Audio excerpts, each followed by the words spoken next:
There are 9 countries in the world that have the power absolutism of nuclear warheads.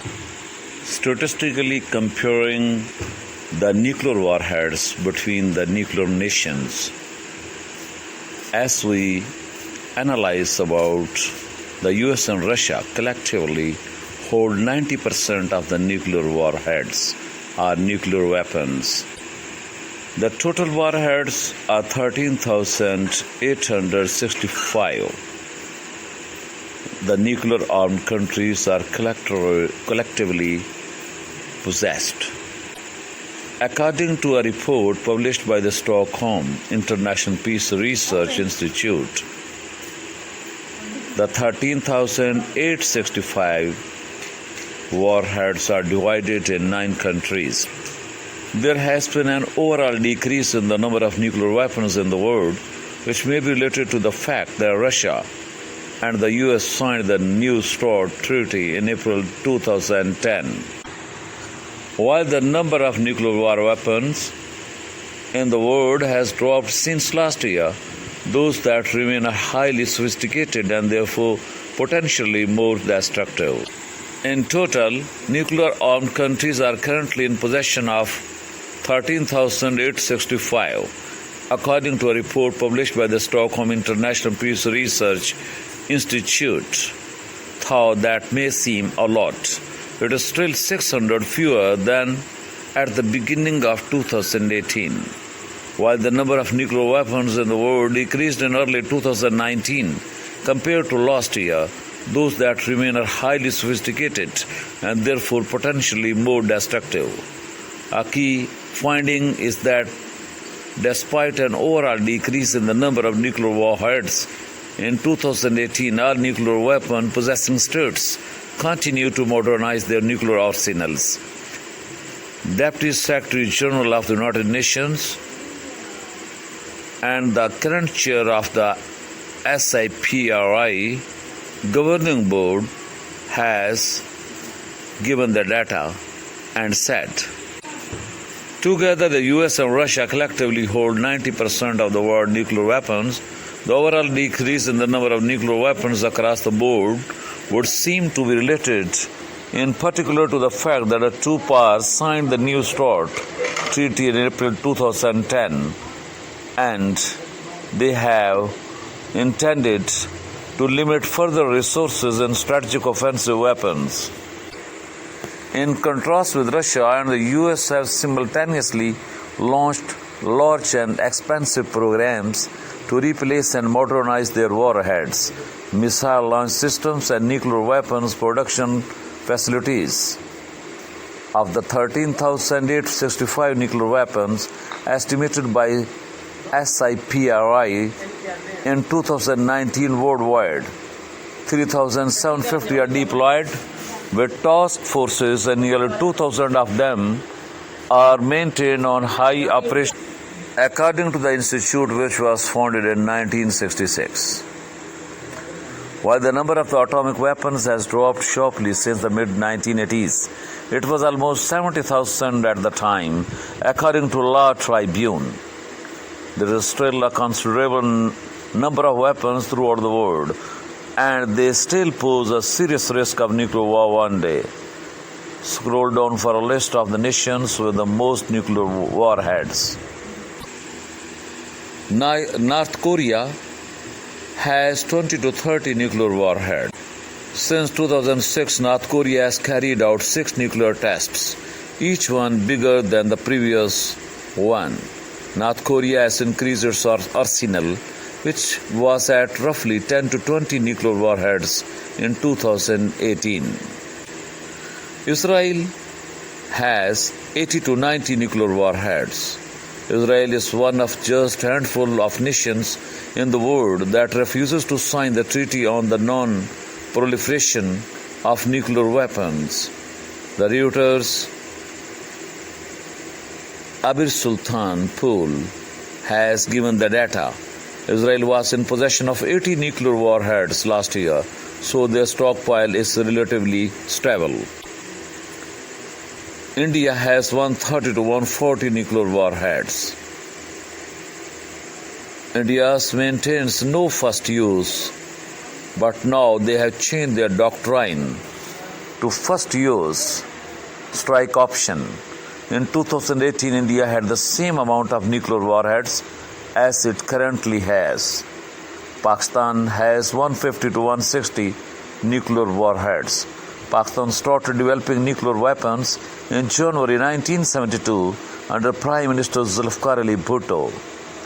As of last year, Pakistan had between 140 and 150 nuclear warheads, which has increased slightly in 2019.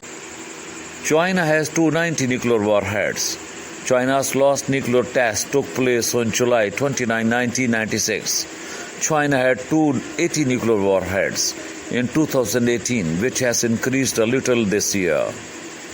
The United Kingdom has 200 nuclear warheads, 120 of which have been deployed. The Trident is the UK's nuclear program. It covers the construction, procurement and running of nuclear weapons in the United Kingdom.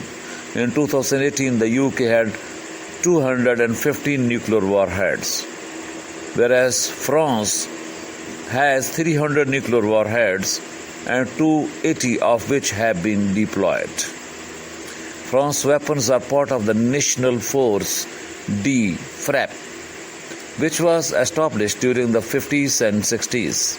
The number of nuclear warheads in France has remained the same since last year. And the United States has 6,185 nuclear warheads and 1,750 of which have been deployed. Since 1945, the US has manufactured over 70,000 nuclear warheads, which was more than all other nuclear weapon states combined. The US was in possession of 6,450 nuclear warheads in 2018. Russia has 6,500 nuclear warheads and 1,600 of which have been deployed. It is thought that between 1949 and 1991, the Soviet Union manufactured approximately 55,000 nuclear warheads. In 2018, Russia was in possession of roughly 6,850 nuclear warheads, more than the USA. The main topic of the lecture is about the comparison between the US nuclear weapons and the Russia's. We will start from the tweet of the President-elect Donald Trump. The United States must greatly strengthen and expand its nuclear capability until such time as the world comes to its senses regarding nukes. At the presidential debates, Trump said Russia has been expanding their nuclear weapons, adding that they have a much newer capability than we do. But according to Dr. Jeffrey Lewis, the founding publisher of Arms Control Work, although Russia may have operated its missiles and warheads more recently, the idea that Moscow has better capabilities is almost certainly not true, but fears that Russia has surpassed the US in nuclear ferocity are not completely unfounded. On paper, newer, more complicated, more fearsome weapons comprise Russia's nuclear arsenal.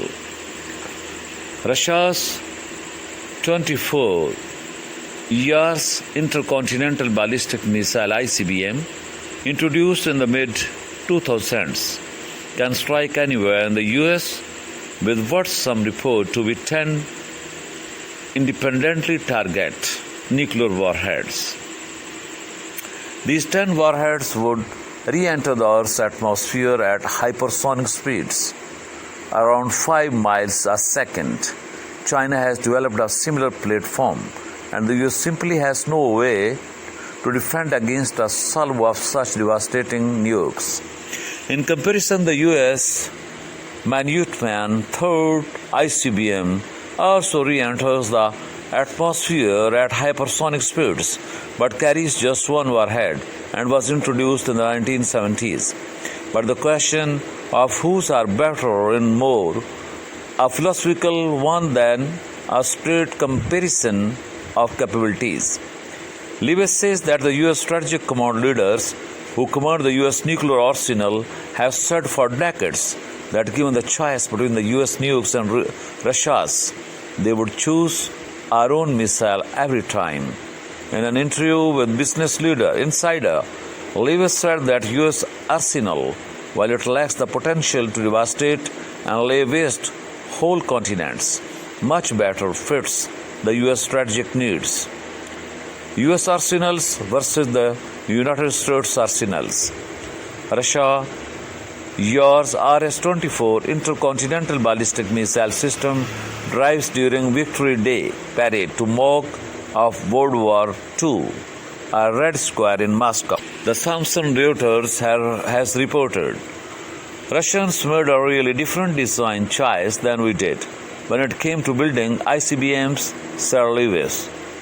Russia built nuclear weapons that are incremental improvements or weapons that would need updating every decade or so. On the other hand, Lewis said US nukes are like Ferraris, beautiful, intricate, and designed for high performance. Experts have said the plutonium pits will last for hundreds of years. Indeed, the US stocks of Minuteman III ICBM, despite their age, are exquisite machinery, incredible things. Russia's nuclear weapons are newer, true, but they reflect the design philosophy that says no reason to make it super fancy because we shall just rebuild it in 10 days, in 10 years. The philosophical differences don't end there. Russians love to put missiles on trucks, said Lewis, but the US prefer land-based silos, which present a reliable target and lack mobility. During the height of the Cold War, the US did at one point try a truck-launched ICBM, but US safety and durability requirements far exceeded that of the Russians, rendering the platform unreasonable. If you look at the truck the US built for missiles, it is 10 times more expensive. It is radiation hardened and way less vulnerable, explained Lewis. We gold-plated the thing, he joked. A Minuteman III missile in its silo in 1989, the US takes its nuclear arms seriously and doesn't sit them on trucks or parade them for show. The US cannot do things that Russians did because we are not going to put missiles on a crappy truck, said Lewis. Meanwhile, the Russian philosophy relies on sneakiness and achieving a threat without breaking the bank. Good luck trying to find it. It doesn't have to be gold-plated, Lewis said of the Russia's idea of missile trucks. The US like things that are reliable, things that can be maintained, things that you have to really train people to do, explained Lewis. This difference stems from the people who comprise the US military and how they differ from the Russians. Non-commissioned officers are the core of the US military, said Lewis. They have been around a long time. That's why we are way better than the Russians, who still have conscripts. It is that professionalism at the core of the US military that makes America a different kind of world power. We prefer accuracy over destructive capability. We love accuracy. Lewis says the US ideal nuke is a teeny little nuclear weapon which shall fly right through the window and blow up the building. Meanwhile, the Russians would rather put 10 warheads on the building and level the whole city, civilians and all. You see the experimentation in Syria. That is how they show it off. Lewis said of Russia's air campaign in Syria, where Moscow has been accused of using cluster bombs, incendiary munitions, and indiscriminately bombing hospitals and refugee camps. This careless and brutal attitude is defining trait of Russia's military. For instance, Russia's leaked status of 6 nuclear doomsday weapon, a robotic mini-submarine that can make 100 knots with a range of 6,200 miles, is a nuclear-armed dirty bomb. The bomb would not only nuke but turn the waters around a harbor radioactive for years to come. The US never even considers this kind of devastation, and they don't want to. A briefing site of the alleged Total 6 nuclear torpedo captured from Russian television. Russia's nuclear ambitions, as shown in its nuclear arms, are deeply immoral, says Lewis. That's why the US is the good guys. How the US batters Russia without doomsday devices.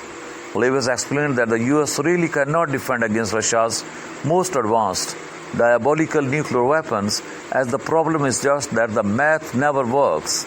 A Russian nuclear ICBM would blast into orbit, turn around, break into individual re-entry vehicles, and drive towards their individual target at March 23. The US simply cannot afford or design a system that would destroy 10 nuclear warheads traveling at those mind-bending speed toward the US. The US has never scaled a missile defense to the size of a Russian attack.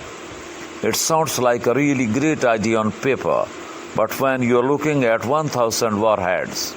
Another possible solution would be to destroy the missiles before they exit the atmosphere, but that means shooting them down over Russia, which presents its own problems. The US has the most advanced missile defenses in the world, but no missile defense systems can defend a whole continent from 1,000s of hypersonic missiles. Another possible solution would be to destroy the missiles from satellites in space. But according to Lewis, the US would have to increase their satellite launches 12-fold before they have enough space assets to protect the US. Instead of spending years of time, trillions of dollars, and escalating an arms race, the US relies on a doctrine known as mutually assured destruction, MADE. Mutually assured destruction. Lewis explained that in the days of John F. Kennedy, the US puzzled over how to size its nuclear arsenal. The Kennedy administration decided to build enough nukes to destroy the Soviet Union if necessary. The administration named the doctrine assured destruction, but critics pointed out that nuclear salvos would be traveling both ways, so the more apt name was mutually assured destruction, intended as an insult to Kennedy's policy. There was no real theory of victory, Sir Lewis. As Russian President Vladimir Putin once said, Russia could destroy the US in half an hour or less, using its overblown doomsday devices. But the fact is that the US Minutemen third rockets that would vaporize the Kremlin just seconds later. The US has a nuclear triad system. The US finds it most stabilizing to have a nuclear triad, three varieties of nuclear weapons available at any time: submarines, land-based silos, and bombard planes all hold nuclear missiles. No attack from Russia could simultaneously neutralize all three. Nothing could stop the US from retaliating, and nothing would. The US nuclear weapons are not doomsday devices that will most certainly initiate the apocalypse. Presses professionally maintained, responsibly kept nuclear arms provide the US with a credible deterrent without needlessly endangering billions of lives. Now the challenges of the new nuclear era, the Russian perspective. Arbato Alexei has written about that in 2012 newspaper article, and the platform for the Russian presidential election. Vladimir Putin stated, "We will under no circumstances surrender our strategic deterrent capability, and indeed will in fact strengthen it. As long as the powder of our strategic nuclear forces remains dry, nobody will dare launch a large-scale aggression against us." Putin's promise is being implemented ambitiously under the 2020 State Armament Program, which is aimed at deploying about 400 new strategic ballistic missiles. 8 nuclear-powered ballistic missile submarines, and new systems of heavy bombers and air-launched cruise missiles. But on October 24, 2014, while speaking at a Vladai Forum in Sochi, at the peak of the Ukrainian crisis, Putin suddenly declared, "The fewer nuclear arms in the world, the better. We are ready for more serious talks on the nuclear disarmament issues, but for serious talks without double standards." 3 months later, at the session of the Russian Federation Military Industrial Commission, he warned, "We see other states actively building up and perfecting their military arsenals. We can and must respond to this challenge. But as I said earlier, without being drawn into an extensive and expensive arms race, strictly speaking, Russia's widely advertised strategic program cannot be qualified as an arms race, if only because for the time being no other nation can claim the role of a counterpart to this competition. But undoubtedly, it is a massive and expensive, even if one-sided modernization of the nuclear arsenal. Among many puzzles surrounding President Putin's foreign and defense policy making, the ones related to nuclear arms are the most intriguing and crucial in their implications for the new nuclear era of the 21st century. The reason behind this is that Russia, together with the United States, possesses more than 90% of the world's nuclear weapons and materials. It is engaged directly or indirectly in many global and regional missile and anti-missile rivalries, and it is involved in all principal talks and regimes of arms control and non-proliferation. This essay begins about the general overview, the latest official threat perceptions of Moscow. It analyzes the Russian estimates of the principal new challenges affecting strategic relations among states. Finally, we can turn to Russian specific thinking about nuclear deterrence, with a particular focus on generic differences with that of the United States. The last topic has been largely ignored in the open literature in both Russia and the United States. In the West, there is a tradition of explaining Russian behavior by projecting Western thinking into Russian defense planners, which often leads to conclusions about Russia's threatening character.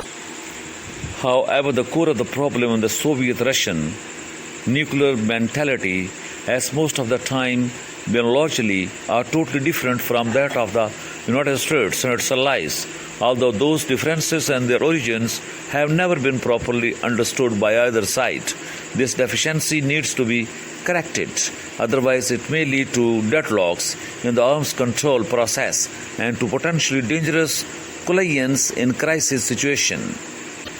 If we see the general threat perception, the challenges of the nuclear age of the 21st century were comprehensively sketched by Robert Leigh-Walt, a patriarch of the American foreign policy and political science. An arms control regime in trouble is one thing, the incapacity and unwillingness of the two nuclear superpowers to begin grappling with the dangers posed by this new era, dangers that are far more complex than those of the Cold War era, is quite another. The United States and Russia, in modernizing all three legs of their nuclear triads, have reopened a potential competition between offensive and defensive systems and introduced new destabilizing technologies such as conventionally armed strategic missiles theoretically capable of striking the other side's nuclear weapons, thus blurring the fire break between conventional and nuclear warfare. They are no longer alone. Other duos in high volatile relationships such as India and Pakistan are pressing ahead with ambitious nuclear programs, aspects of which, such as Pakistan's extensive short-range missiles build-up and doctrine for use, carry great risks. India's determination to build the world's third triad of nuclear delivery vehicles, including advanced generation MIR-led ICBMs, means the country is moving beyond minimum deterrence. It and China, whose own programs are advancing in all these categories, are headed for a strategic arms competition. This in turn will create an enormously complicated trilateral India-Pakistan-China nuclear relationship, which will in turn intersect with the potentially fraught Russia-US-China nuclear triangle. Superimposed on this maze are trends, including warfare's nuclear cyber front, threatening traditional notions of nuclear deterrence and creating dangerous ambiguities over conventional military actions that could be read as a prelude to a nuclear attack. Russian perceptions of these issues are very different from American ones, as evidenced by the latest versions of the Russian Federation military doctrine and strategy of national security. According to the MD Military Doctrine 2014 priorities of military dangers and military threats, the main external challenges emanate from the build of NATO military power, the globalization of its functions, the extension of its membership and military infrastructure toward Russian borders, and the deployment of foreign armed forces in the territories bordering Russia and its allies. The challenges also include the development of strategic missile defense systems, the implementation of the concept of global strike, plans for weapons deployment in space, the development of high precision strategic non-nuclear arms, and the territorial claims of Russia and its allies. After these challenges, there is a reference to the threats that have been the main priority of the West since the end of the Cold War, at least until the Ukrainian crisis. Proliferation of the weapons of mass destruction, missiles and missile technologies, and international extremism, terrorism, transborder crime, and terrorist acts with the use of radioactive and chemical materials.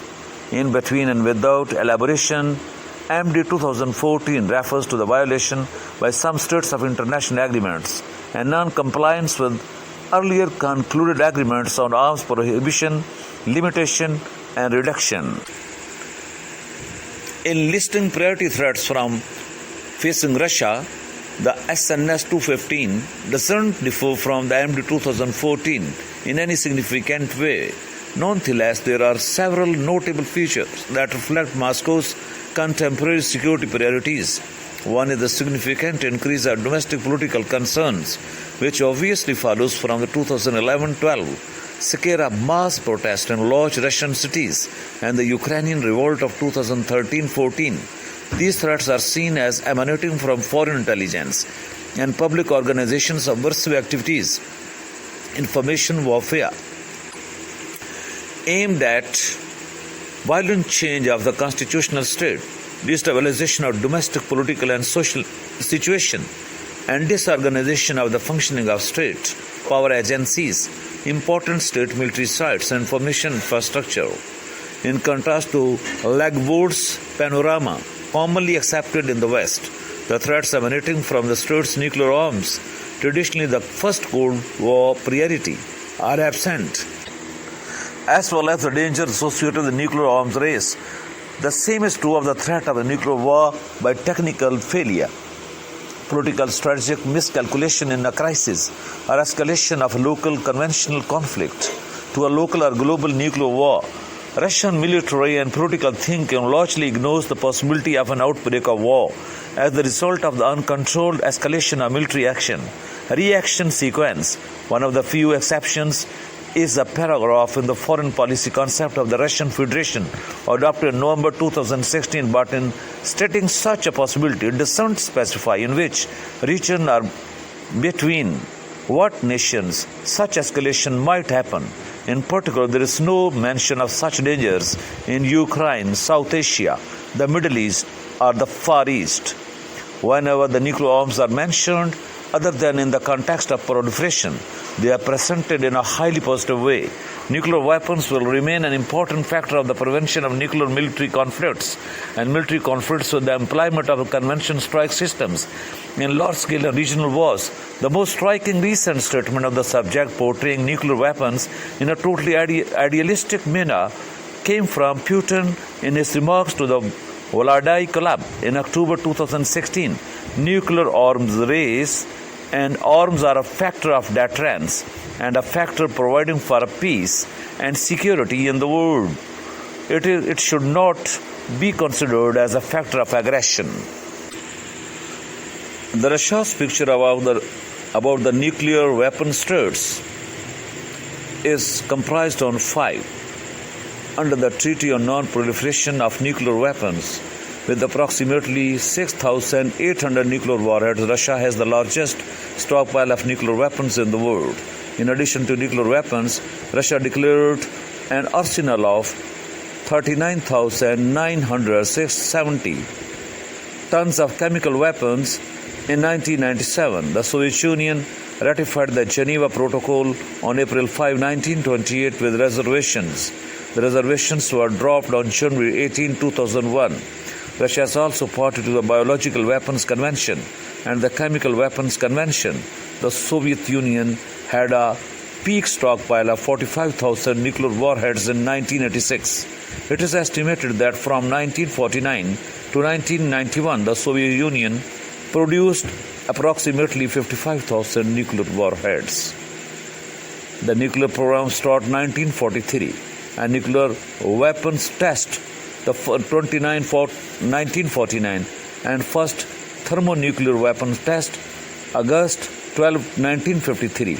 Last nuclear test October 24, 1990. Largest yield test, and the total test 715 detonations. Peak stockpile 68,000 warheads. Current stockpiles 68,000 and current strategic arsenal 1,600. Cumulative strategic arsenal is 663 and 8,000. Variability occurs because of uncertainty about SS-18 yields. Maximum missile range intercontinental up to 1,600 kilometers. And NPT partly, yes, 1968, one of 5 recognized powers.